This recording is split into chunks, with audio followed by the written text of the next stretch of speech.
Pak Presiden udah setuju sih kemarin saya datang 10 Februari dijalankan dan Pak Presiden nggak senang seremoni udah langsung jalanin aja. Kebetulan udah koordinasi dengan seluruh bupati, wali kota, gubernur lewat Pak Tito. Jadi kita akan jalankan tanggal 10 dan Kadin karena juga pegawainya kan banyak banget nih di Kadin. Jutaan orang saya rasa ya Pak Anin ya aku rasa.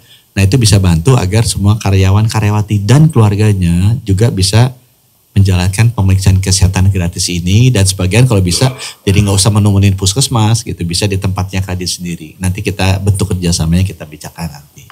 Nah sekilas itu sih kita bicara juga mengenai industri kesehatan yang lain-lain, tapi nanti saya rasa lebih baik teman-teman deh mau nanya atau Pak Anin ada taman Pak Anin? Kalau dari saya terima kasih Pak Menkes. Tadi kita belajar banyak, kita datang memang dengan niat untuk bekerja sama dengan Kementerian Kesehatan. Dan kita melihat program pemeriksaan kesehatan gratis ini memang benar itu yang terluas atau terbesar skala untuk Pak Presiden Prabowo karena 295 juta orang kan. Jadi kita melihat gabungan dari PKG, tadi bicara Pak Menteri tuberkulosis sampai kepada investasi di bidang kesehatan tuh luar biasa, sangat cocok dengan peran Kadin. Di sini saya dengan WKUK Bu Sinta, WKU Pak David, menjawab ajakan Pak Menteri bahwa satu bagaimana kita bisa istilahnya ikut berpartisipasi dalam PKG paling tidak untuk kita punya lingkungan.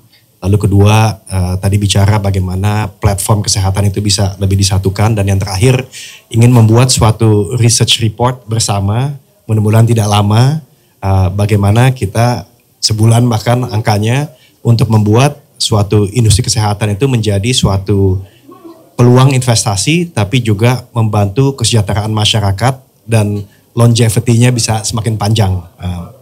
Jadi saya rasa sangat seru Pak Menkes dan saya rasa ini bukan saja rapat biasa tapi justru membuat suatu semangat untuk bisa berbuat langsung kepada masyarakat luas karena siapa yang tidak mau hidup lebih lama tapi bukan hanya hidup lebih lama tapi hidup lebih sehat ya. Dan bisa membuat produktivitas tadi Pak Menteri bicara ya kalau hidupnya lebih lama, lebih sehat, lebih produktif sehingga PDB per kapita bisa lebih naik ya mudah-mudahan 8%-nya bisa tercapai dengan baik. Ya.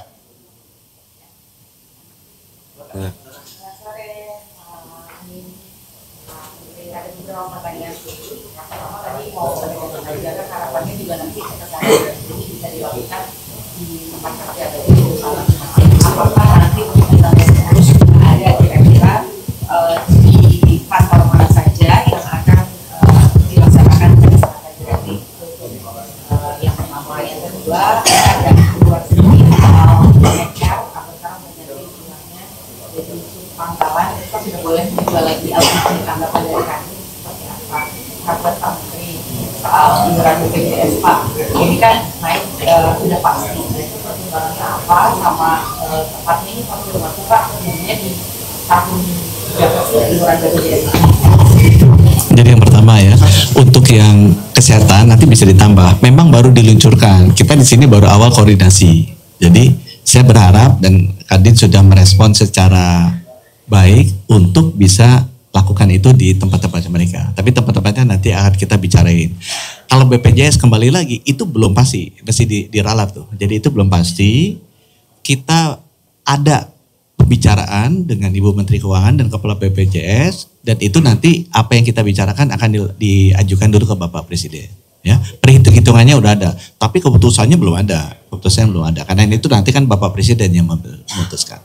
Untuk yang Kadin silakan Pak. Nah, kalau mungkin sedikit saja kalau pertanyaan kedua tadi mengenai melon ya, LPG ya. Intinya kan pemerintah pasti berusaha untuk membalance beberapa hal. Satu subsidi yang kalau tidak sampai 87 triliun, lalu juga bagaimana UMKM bisa terus berusaha dan masyarakat luas juga mendapatkan akses kepada LPG tersebut. Tapi saya rasa keputusan sudah tepat karena bagaimanapun juga kestabilan di masyarakat itu nomor satu. Nah berbarengan dengan itu tentunya dari Kadin bekerjasama dengan pemerintah bagaimana kita bisa menghadapi subsidi tersebut dibandingkan dengan tentunya kelayakan investasi ke depan yang bisa berbasis ekspor dan lain-lain. Tapi saya rasa keputusan sudah dibuat cukup baik, kestabilan masyarakat sangat dibutuhkan sekarang, apalagi daya beli sedikit mengurang di menengah ke bawah. Dan ya Kadin mendukung programnya dan bersama-sama untuk mencari istilah substitusinya bagaimana. Kantor belum. Kita kan baru hari ini di launching, jadi kita nanti akan mempersiapkan karena kan anggota kita banyak. Jadi kita akan lihat yang klinik-klinik yang ada banyak pabrik perkantoran yang punya klinik. Tapi yang diselaraskan dulu, karena PKG itu kan setiap kantor melakukan MCU untuk karyawan. Kita akan mengimbed PKG ini di dalam MCU. Jadi nggak langsung ada pemeriksaan di site, tapi sudah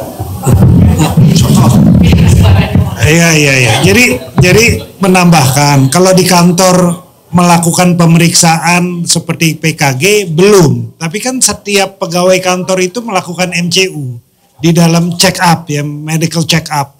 Nah di dalam MCU itu kita harapkan PKG itu ada di dalamnya sehingga nggak duplikasi.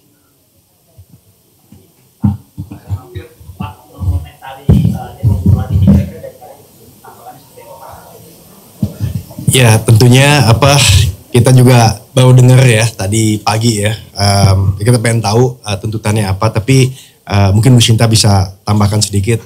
Tapi yang paling penting apapun demo itu wajar, kita demokrasi, tapi bagaimana caranya supaya tidak mengganggu ketertiban masyarakat, apalagi sekarang semua lagi berjuang untuk meningkatkan perekonomian ya. Jadi saya baca itu salah satunya dari industri manufaktur ya kalau tidak salah. Jadi saya belum tahu tuntutannya apa, tapi saya tahu ke DPR dan ya saya cuma berharap tuntutannya itu kembali lagi kan selalu kalau seperti ini ada triparty ya untuk membicarakan baik dari sisi pemerintah, pengusaha maupun buruh. Dan ini yang selalu Kadin dengan Apindo wanti-wanti bahwa kita mesti duduk tenang, jangan sampai terlalu mengganggu kondisi yang sekarang pemerintah ya tahu sendiri tadi Pak Menteri juga mengatakan budget lagi diturunin tapi kan target tidak boleh kurang. Jadi di sini justru pentingnya swasta itu mendukung pemerintah. Ya, terima kasih.